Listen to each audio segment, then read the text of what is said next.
सय्यदिनिल मुस्तफ़ा व अला आलिहिल मुज्तबा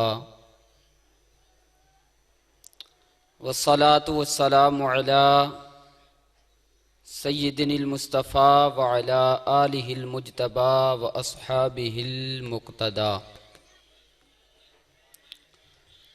अम्मा बअदु फ़अऊज़ु बिल्लाहि मिनश शैतानिर रजीम।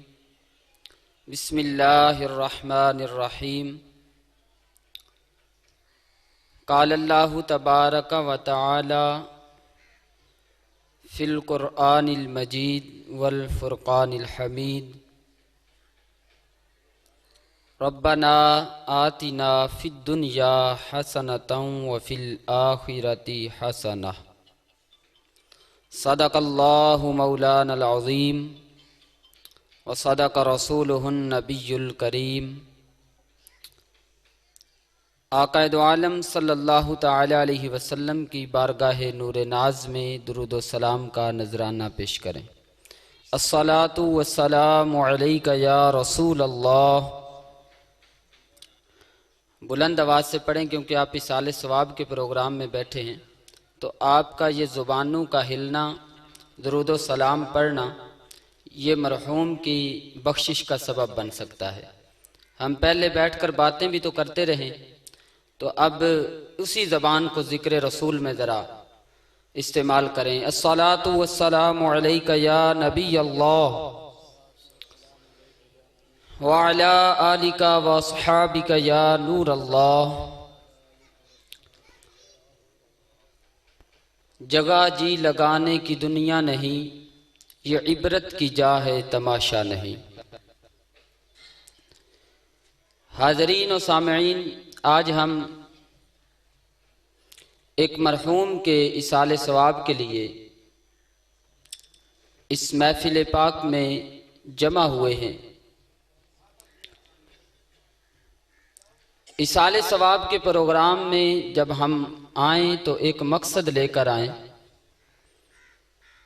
कि मैं जो भी अमल करूं ऐसा करूं जो मेरे अल्लाह को भी राज़ी करने वाला हो और अल्लाह के रसूल को भी राज़ी करने वाला हो, ताकि आपका वो अमल मरहूम की बख्शिश का जरिया बन सके। आज ज़माना बहुत अजीब है कि खुशी और गमी के मौक़ों पर हम जाते हैं, लेकिन हमारा एक ज़हन बना होता है कि मैंने मुंह दिखाना है। उसको पता चल जाए कि फलां मेरे वालिद के फौतगी पर या वालिद के इंतकाल पर आया था, अगर ना गया तो कल वो मुझ पर शिकवा ना करे। सिर्फ ये नीयत होती है। ये हमारी बदनसीबी है। नीयत ये होनी चाहिए कि हम अपनी मौत को याद करें। एक दिन हमारा भी इसाले सवाब का प्रोग्राम होगा इसी तरह। आज हम अपने कानों से ऐलान सुन रहे हैं कि फलां बिन फलां दुनिया से रुखसत हो गया। क्या हमारा कल ये ऐलान नहीं होगा? आज हम अपने आंखों से जनाजे उठते देख रहे हैं। आज हम अपने हाथों से गुस्ले मैयत दे रहे हैं। आज हम अपने कांधों पर लोगों को लाद कर कब्रिस्तान की जानिब जा रहे हैं। आज हम अपने हाथों से अंधेरी कब्र में लोगों को उतार रहे हैं।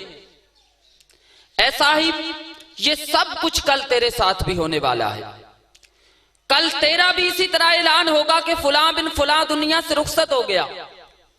उसकी नमाज़े जनाजा इस वक्त होगी। कल हमें भी लोग अपने कांधों पे लाद कर कब्रिस्तान की जानिब जा रहे होंगे। कल हमारे हाथों में यह ताकत नहीं होगी। हाथ मौजूद होंगे, लेकिन हाथों में यह ताकत नहीं कि हम इन हाथों से अपने जिस्म को नहला रहे हैं, बल्कि उस दिन हमें गुस्साल नहला रहा होगा। एक वक्त आएगा कि हमारे कदम तो मौजूद होंगे, लेकिन इन कदमों में चलने की ताकत नहीं होगी। आज हम तो अपने कदमों से चल रहे हैं, लेकिन कल हम 4 लोगों के कदमों पे चलकर जा रहे होंगे। कल हमें 4 लोग अपने कांधों पे लाद कर जानिब कब्रिस्तान लेकर जा रहे होंगे। उस दिन को याद करो, ये सब कुछ हमारे साथ होने वाला है। वो दिन दूर नहीं है। और बेवकूफ इंसान वो है कि जो चंद दिनों की रंगीनियों में बदमस्त होकर, दुनिया की फानी लज्जात में बदमस्त होकर उस उखरवी जिंदगी को भूल जाए और अपनी कब्र आखिरत की तैयारी को पसे पुष्ट डाल दे। उससे अहमक इंसान बड़ा कौन हो सकता है। एक मुल्क था, उनका एक रवाज था कि उनके बॉर्डर पर जो साल के बाद पहला शख्स आ जाता वो उसको पकड़कर बादशाह बना दिया करते, और जो पहला बादशाह था उसको किसी जंगल में फेंकाया करते थे। अब वो बादशाह जंगल में जब फेंक कर आते उसको जंगल के कीड़े मकोड़े खा जाते, वो भूखा प्यासा मर जाता। ऐसे ही एक दफा एक नौजवान उस बॉर्डर पर आया, लोगों ने उसको पकड़ा, उसको कहा खुशखबरी है तेरे लिए, तू आज से हमारा बादशाह है। उसने कहा कमाल की बात है कि मुझे बादशाह बना रहे हो। उन्होंने कहा हाँ, हमारा तरीकाकार ये है कि जो हमें साल के बाद सबसे पहले बॉर्डर पर नजर आ जाए हम उसको बादशाह बना देते। और फिर सुन लो, हमारा कानून ये है कि जब उसका एक साल खत्म होता है तो हम उसको एक जंगल में फेंक कर आ जाते हैं। उसने कहा कि मुझे वो जंगल तो दिखाओ। वो बड़ा अक्लमंद था, उसने कहा मुझे वो जंगल दिखाओ। लोग उसको जंगल में लेकर चले गए, उसको दिखाया कि ये जंगल है जहां पर इन बादशाहों को हम फेंक कर आ जाते हैं। वो देख कर आया, अपना इख्तिदार का वक्त उसका जारी है, हुकूमत उसकी है। अब उसने कहा, उसने सोचा कि क्यों ना हो कि जिस जंगल में मुझे साल के बाद फेंका जाएगा उस जंगल को मैं मंगल बना लूं, उस जंगल को मैं सरसब्ज़ो शादाब कर लूं। अभी तो मेरे हाथ में इख्तिदार की पावर है। उसने अपनी हुकूमत में उस जंगल को सजाना शुरू कर दिया, उसमें बागीचे लगाए, उसमें महल तैयार करवाए, वहां पर अपनी फौज भेज दी। और अब वो जंगल नहीं रहा, वो एक महल बन गया। जब एक साल पूरा हो गया तो अब वो बादशाह कहने लगा मुझे छोड़ के आओ उस जंगल में। अब उसका दिल वो बादशाहत में नहीं लग रहा था, अब उसका दिल उस हुकूमत और इख्तिदार में नहीं लग रहा था। अब वो कहता था कौन सा वक्त आए तो मैं अपने महल में जाऊं, कौन सा वक्त आए तो मैं उस सरसब्ज़ो शादाब अपनी कोठी में जाऊं और अपने बागों में जाकर अपनी जिंदगी को बसर करूं। जब उसने ये कहा तो लोगों ने कहा कि ए बादशाह, हम ऐसे अक्लमंद बादशाह की तलाश में थे, हमें ऐसा ही अकल वाला बादशाह चाहिए था कि जिस तरह तेरे अंदर अकल है कि तूने अपनी हुकूमत में आकर अपने इख्तिदार में उस जंगल को बसा लिया, तो इस फानी रंगीनियों में बदमस्त होकर चंद दिनों के ऐशो आराम में आकर अपने मुस्तकबिल को भूला नहीं। इसका मतलब है तू बड़ा अक्लमंद इंसान है। तो ऐ मेरे प्यारे मोहतरम सामेईन, हम भी एक जंगल में जाने वाले हैं, हमें भी लोग उसी जंगल में फेंक कर आएंगे। हकीकत ये हमारा ठिकाना नहीं है। ये दुनिया चंद साल की, चंद माह की, चंद दिनों की और किसी के लिए चंद घंटों की है, किसी के लिए चंद मिनटों की है। क्या हमारे सामने चंद घंटों का बच्चा दुनिया से रुखसत नहीं हुआ? क्या हमारे सामने 19 साल का नौजवान दुनिया से रुखसत नहीं हुआ? क्या हमारे सामने दूल्हा बना बनाया कमरा उरूसी में जाने के बजाय उस अंधेरी कब्र में नहीं गया? क्या हमने ये नहीं सुना? क्या हमारे घर में बाप की फौतगी नहीं हुई? क्या हमने अपने कांधों पर अपने दोस्त को लाद कर कब्रिस्तान की तरफ नहीं चल दिए? क्या हमने ये सब कुछ नहीं देखा? ये सब कुछ देखकर भी हम इतने गाफिल हैं, हम इतनी गफलत में जिंदगी गुजार रहे हैं कि हम उस मकसद को भूल गए, हम उस आखिरत को भूल गए जो हमारा असली ठिकाना है। अक्लमंद वही है जो इस फानी जिंदगी में रहकर उस जंगल को सरसब्ज़ो शादाब बाग बना ले। वो हमारा घर, वो हमारा जंगल जिसको जंगल से तशबीह दी जा रही है, वो हमारी कब्र है। अगर हम इस दुनिया में रहकर नेक अमाल करते रहे, अल्लाह रब्बुल इज्जत को राजी करने वाले अमाल करते रहे, तो खुदा की कसम वो जंगल जंगल नहीं होगा बल्कि वही कब्र जन्नत का बाग बन जाएगा। लेकिन शर्त यह है कि इस जिंदगी में रहकर अल्लाह और उसके रसूल को राजी कर लो, अल्लाह और उसके रसूल की खुशनूदी वाले कामों में पड़ जाओ। अगर ऐसे हम काम करेंगे तो फिर हमारा दुनिया में दिल नहीं लगेगा। फिर हम कहेंगे कौन सा वो वक्त आएगा कि मैं उस अपनी कब्र में जाकर वो दुहा के चेहरे की जियारत करूंगा। वो कौन सा वक्त आएगा कि आमिना का लाल मेरी कब्र में आएगा और मैं उसके कदमों में गिर कर कहूंगा यहां पहुंचा हूं इस दिलरुबा के वास्ते। तो मेरे मीठे और प्यारे प्यारे इस्लामी भाइयों, हमें चाहिए कि हम इस जिंदगी में रहकर आखिरत की तैयारी करें, कब्र और आखिरत की तैयारी करें। आज एक गुनाहों का सैलाब है, बिल्कुल हम आखिरत को भूल गए, अपनी कब्र को भूल गए, हालांकि मौत हमारे सर पर है। और जो बंदा ये तसव्वुर जमाए रखे कि मौत किसी भी वक्त आ सकती है, मौत गुनाह करते भी आ सकती है, मौत नेकी करते भी आ सकती है। हमने अपनी आंखों से देखा कि टीवी देखते, फिल्में ड्रामे देखते कई दुनिया से रुखसत हुए, और हमने ऐसे भी देखे हैं जो इशराको चाश्त के नमाज के सजदे में जिनकी रूह कब्ज हुई, जो दुरूद और सलाम पढ़ते दुनिया से रुखसत हुए, कोई नाते पढ़ते दुनिया से रुखसत हुए, कोई बयान करते दुनिया से रुखसत हुए।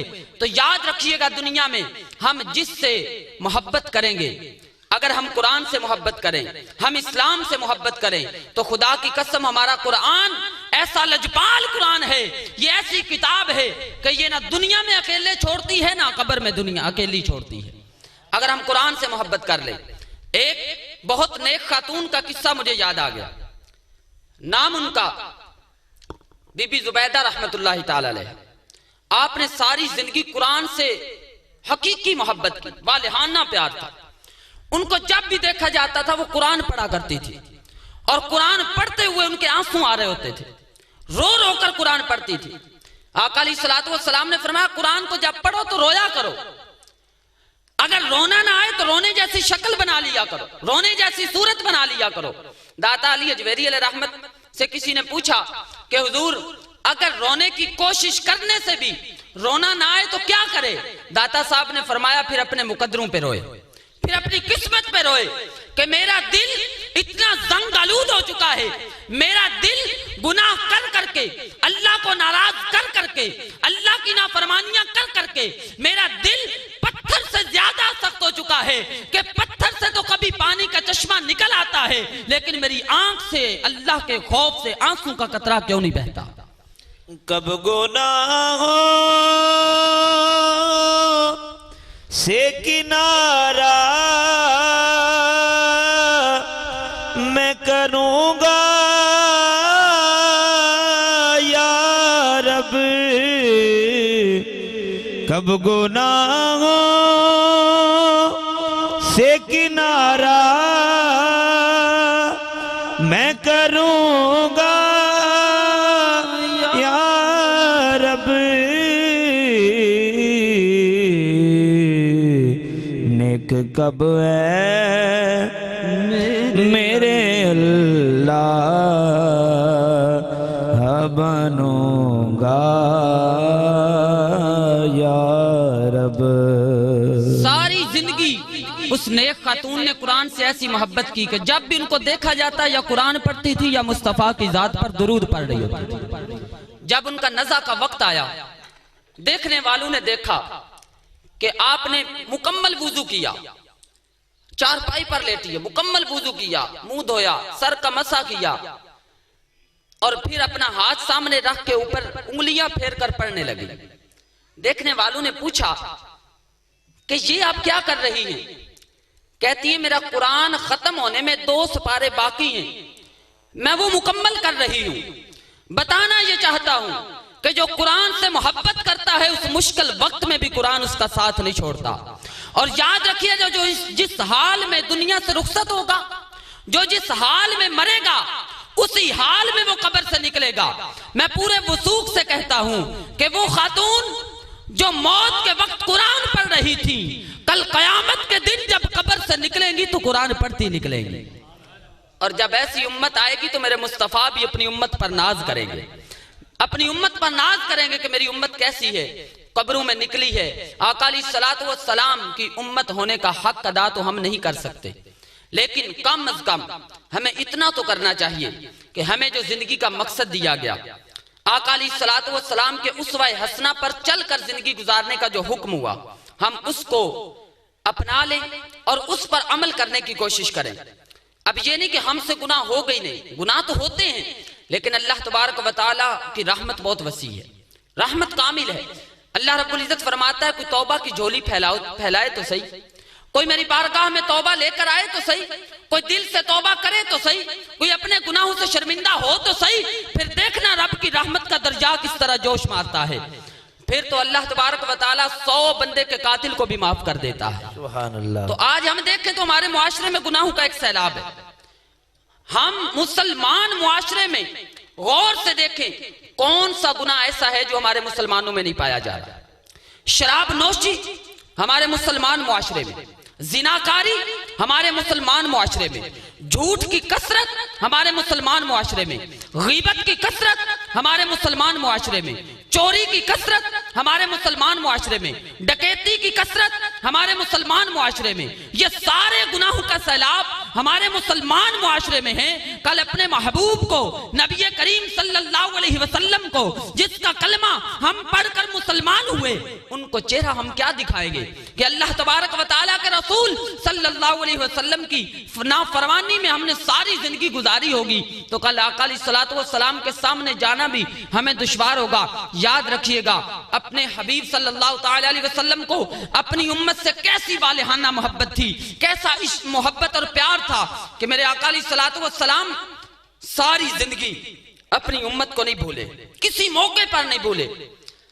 आप दुनिया में आए तो आपकी जुबान पर था रब्बी हबली उम्मती, आप दुनिया से रुखसत हुए तो फिर भी यही जुमले रब्बी हबली उम्मती, या अल्लाह मेरी उम्मत का मामला मेरे हवाले कर दे।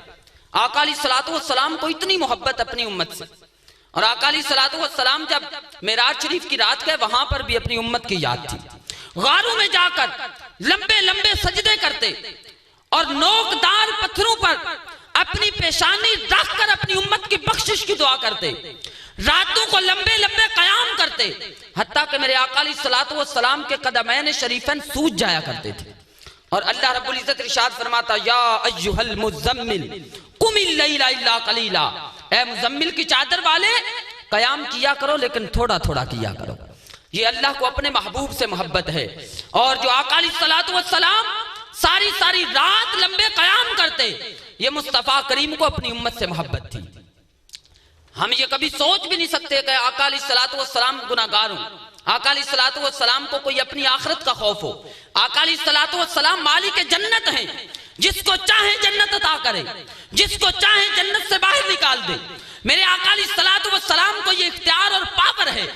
लेकिन मेरे आका अलैहिस्सलातु वस्सलाम रोया करते थे, रातों को लंबे कयाम किया करते थे, गारों में जाकर लंबे लंबे सजदे किया करते थे। अरे साहिब ये बताओ, क्या मुस्तफा करीम अपनी जात के लिए रोया करते थे या अपने गुनाहों की बख्शिश के लिए सजदे किया करते थे?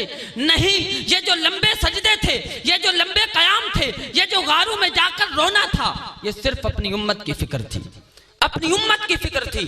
और आका अलैहिस्सलातु वस्सलाम के बारे में ऐसा भी मिलता है कि कयामत के दिन सारे नबियों के मिंबर लगे होंगे, हर नबी अपने बड़े प्रोटोकॉल के साथ अपने अपने मिंबर पर बैठा होगा।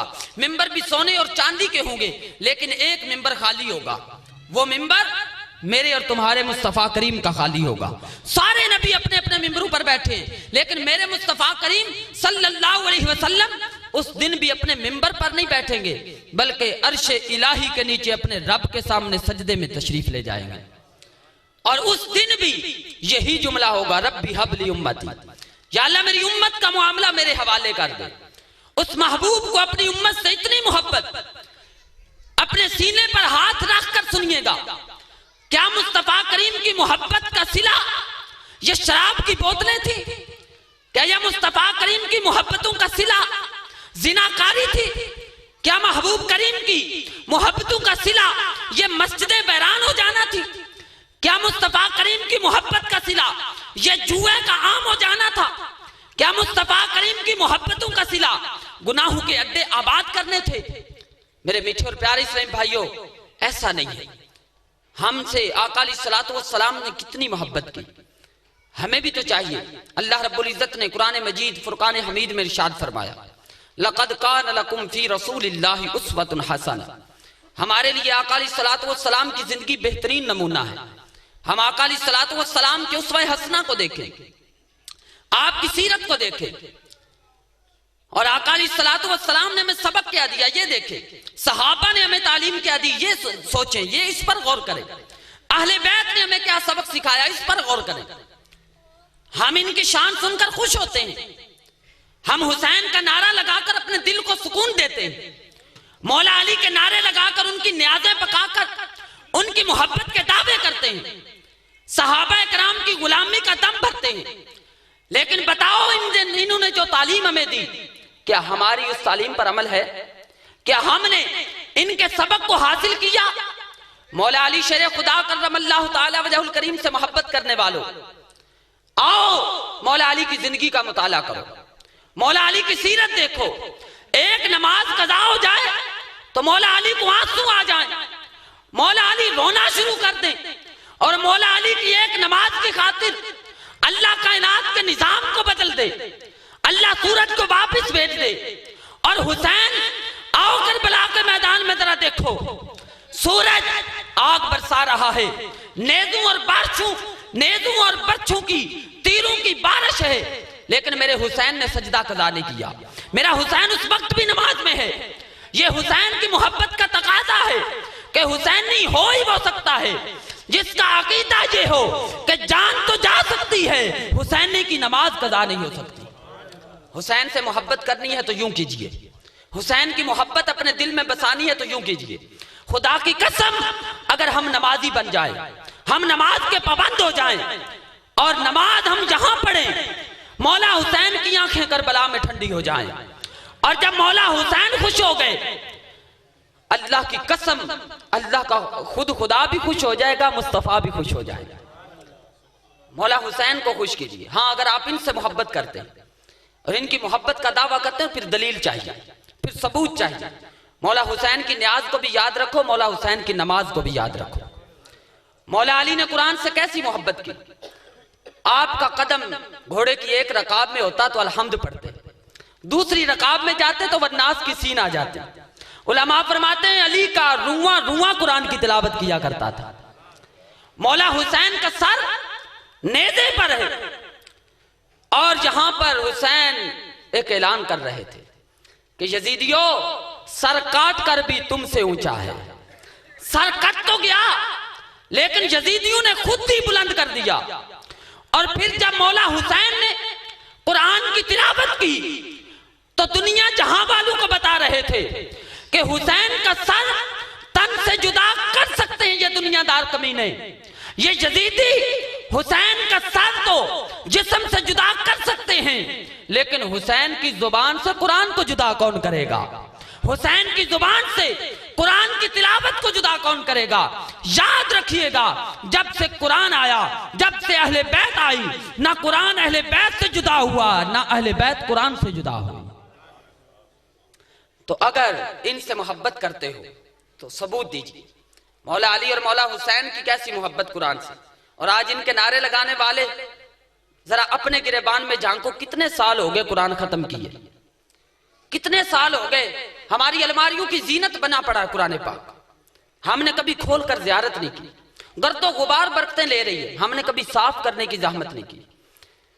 और मौला अली और मौला हुसैन से मोहब्बत करने वाले की दिन में एक भी नमाज ना हो और फिर वो कहे मुझे हुसैन से मोहब्बत है, मुझे अली से प्यार है।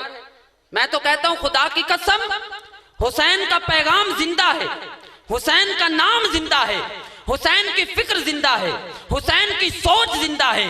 अगर हुसैन को देखना है तो हुसैन अजानों की शक्ल में है, हुसैन नमाजों की शक्ल में है, हुसैन कुरान की शक्ल में है। हुसैन ने ये सब कुछ हमें बचा के दे दिया, लेकिन हमने इसको फिर छोड़ दिया, हमने इसको छोड़ दिया, हमें फिक्र नहीं है। मैं आपसे सवाल करूंगा और अपने सीने पर हाथ रखकर सुनिएगा, क्या अली असगर का खून फजूल था? क्या अली अकबर की जवानी फजूल थी? क्या उन्होंने मोहम्मद का दुनिया से जाना मामूली समझते हो? क्या हजरत कासम का दुनिया से चले जाना मामूली बात समझते हो? इन लोगों ने अपनी जानें कुर्बान की इस दीन की खातिर कि नमाज बाकी रह जाए, अजान बाकी रह जाए। और मैं ये कहता होता हूं कि हुसैन ने यजीद के साथ जंग नहीं की, हुसैन ने यजीदियत के साथ जंग की है। ये हुसैन और यजीद की जंग नहीं थी, ये हुसैनियत और यजीदियत की जंग थी। अगर हुसैन और यजीद की जंग होती तो फिर तो आपको मानना पड़ेगा कि यजीद जीत गया, फिर आपको मानना पड़ेगा यजीद जीत गया। लेकिन जब देखोगे हुसैनियत और यजीदियत की जंग थी तो फिर आपको मानना पड़ेगा हुसैन कल भी जिंदा था, हुसैन आज भी जिंदा है। हुसैनियत ये है कि आज घरों में तुम गुलाम हुसैन तो नाम सुनोगे, घरों में तुम कासिम का नाम तो सुनोगे, घरों में तुम औनो मोहम्मद का नाम तो सुनोगे, घरों में तुम अली अकबर का नाम तो सुनोगे, घरों में तुम अली असगर का नाम तो सुनोगे। अगर नहीं सुनोगे तो शिमर का नाम नहीं सुनोगे, अगर नहीं सुनोगे तो यजीद का नाम नहीं सुनोगे। खुदा की कसम जिंदा वो होता है जिसका नाम भी जिंदा हो, जिसका पैगाम भी जिंदा हो, जिसकी फिक्र भी जिंदा हो, जिसकी सोच भी जिंदा हो। यजीद खुद मिट गया, यजीद का नाम मिट गया, यजीद का पैगाम मिट गया, यजीद की सोच मिट गई, यजीद की फिक्र मिट गई। खुदा की कसम हुसैन खुद भी जिंदा, हुसैन का नाम भी जिंदा, हुसैन का पैगाम भी जिंदा है। इस पैगाम को याद रखिए। वो पैगाम क्या देकर जा रहे थे? पैगाम ये था कि तीरों की बारिश भी हो रही हो, नेज़ों और बर्छों की बरसात हो रही हो, लेकिन नमाज नहीं छोड़नी, रब का सजदा कज़ा नहीं करना। और फिर यजीद ने शराब को आम किया था, जिनाकारी को आम किया था। यजीदियत है शराबनोशी, यजीदियत है जिनाकारी, यजीदियत है नमाजों को छोड़ देना, यजीदियत है जुए खेलना, यजीदियत है झूठ बोलना, यजीदियत है गिबतें करना। लेकिन हुसैनियत ये है कि ना जिनाकारी के करीब जाए, ना शराबनोशी के करीब जाए, मस्जिदें आबाद हो जाएं। अगर तुम हुसैनियत को देखना चाहते हो तो फिर आ जाओ, मस्जिदों को भर दो, आ जाओ, नमाजों की पाबंदी कीजिए, आओ शराबनोशी को छोड़ दो, जो शराब पीते हैं उनसे दोस्ताना छोड़ दो, जो जिनाकार है उनसे दोस्ताना छोड़ दो। क्योंकि वो किसी ने कहा कि नशा यजीदी ने कर दे बते, नशा हुसैनी तो कर नहीं सकते। हुसैनियत और यजीदियत को याद रखो। हुसैनियत क्या है, यजीदियत क्या है? अल्लाह हम सबको हुसैनियत और यजीदियत में फर्क करने की तौफीक अता फरमाए। और फिर हुसैनियत का जो पैगाम है इसको याद रखें और अपने अंदर सहाबा अहले बैत की मोहब्बत बसा ले। खुदा की कसम कल कयामत के दिन सहाबा अहले बैत की मोहब्बत ये मैं दुनिया में जन्नत में लेकर जाएगा। अगर इनकी मोहब्बत दिल में होगी तो साथ ये है कि जिससे मोहब्बत हो, मोहब्बत का तकाजा ये है कि उसकी अदाओं से प्यार होता है, उसका चलना फिरना प्यारा लगता है, उसका देखना प्यारा लगता है, उसका लिबास प्यारा लगता है, उसका हर अमल अच्छा लगता है। आओ ना, हुसैन से प्यार करते हो तो हुसैन के अमल से प्यार करो, हुसैन की फिक्र से प्यार करो। हुसैन ने जो हमें पैगाम दिया उसको याद रखो। अल्लाह तबारक व तआला हम सबको कब्र व आखिरत की तैयारी नसीब फरमाए, सहाबा व अहले बैत का पक्का सच्चा गुलाम बनाए। आमीन बिजाहिन नबील अमीन सल्लल्लाहु तआला अलैहि वसल्लम।